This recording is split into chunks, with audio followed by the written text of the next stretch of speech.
The Honorable Division Bench has said that the lighting of lamp is a must and it has to be lit at the top of the Thiruparangundram hill.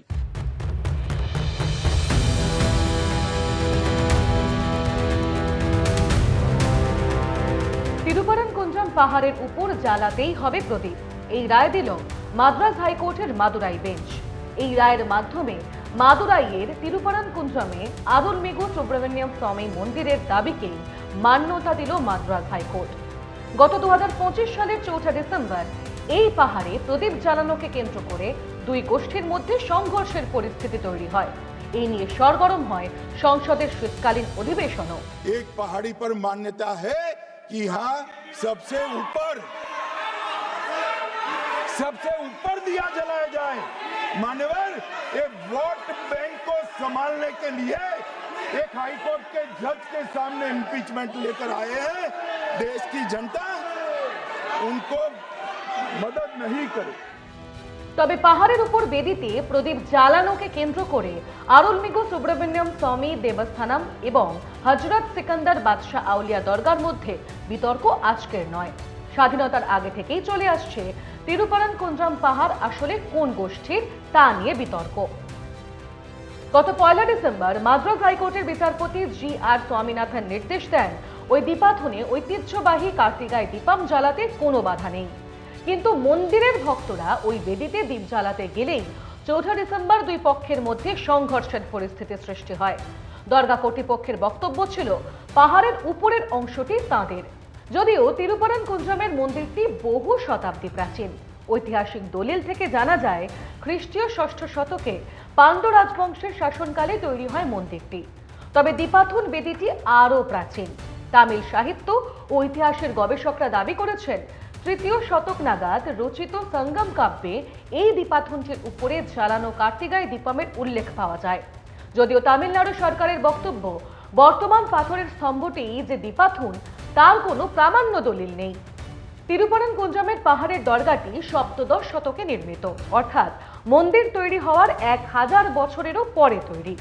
1915 সালে ওই পাহাড়ে দরগা দর্শন করতে আসা পুণ্যার্থীদের জন্য একটি আশ্রয়স্থান নির্মাণ করতে গেলে আপত্তি জানায় মন্দির কমিটি।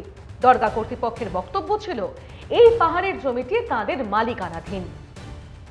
পাহাড়ের জমি নিয়ে এই বিতর্কের মাঝে অত্যন্ত গুরুত্বপূর্ণ 1931 সালের ব্রিটিশ প্রিভি কাউন্সিলের একটি রায়। সেই রায় বলা হয়েছিল তিরুপরানকুন্দ্রম পাহাড়টির মালিকানা মন্দিরেরই, তবে দরগার দখলে থাকা কিছু অংশ, সিঁড়ি ও পাহাড়ের চূড়ার কিছু অংশ সহ মোট 0.33 একর জমি দরগার। এর ফলে দরগা কর্তৃপক্ষ দাবি করেছেন পাহাড়ের চূড়ায় অবস্থিত দ্বীপাথনটি দরগার অংশে রয়েছে। ফলে এই অঞ্চলে প্রদীপ জ্বালালে এটি এই অঞ্চলে সাম্প্রদায়িক সম্প্রীতিকে বিঘ্নিত করতে পারে। যদিও এই দাবি নস্যাৎ করে আদালত জানিয়েছে দ্বীপাথনটি মন্দিরের অংশেই রয়েছে। দরগার এই দাবিকে সমর্থন করেছিল তামিলনাড়ু সরকারও। যদিও এই কারণে আদালতে ভর্ৎসনার মুখে পড়ে তামিলনাড়ু সরকার। 6 ডিসেম্বর মাদ্রাজ হাইকোর্টের মাদুরাই বেঞ্চ জানিয়েছে প্রদীপ জ্বালালে সাম্প্রদায়িক সম্প্রীতি বিঘ্নিত হতে পারে। সরকারের এই দাবি ভিত্তিহীন। সরকারের বক্তব্যকে হাস্যকর বলে মন্তব্য করেছে বিচারপতি জি জয়চন্দ্রন ও KK রামকৃষ্ণনের ডিভিশন বেঞ্চ। রীতিমতো কটাক্ষের সুরে আদালত বলেছে আইন শৃঙ্খলার ভূত দেখছে রাজ্য। আদালত আরও বলে এই ইস্যুটিকে যেন কোনোভাবেই রাজনীতির হাতিয়ার না করা হয়। যদিও এই রায়ে জমি বিতর্ক নিয়ে কোনো মন্তব্য করেনি আদালত। 1931 সালের ব্রিটিশ প্রিভি কাউন্সিলের সীমারেখাকে মান্যতা দিয়েই বিচার প্রক্রিয়া চালানো হয়েছে।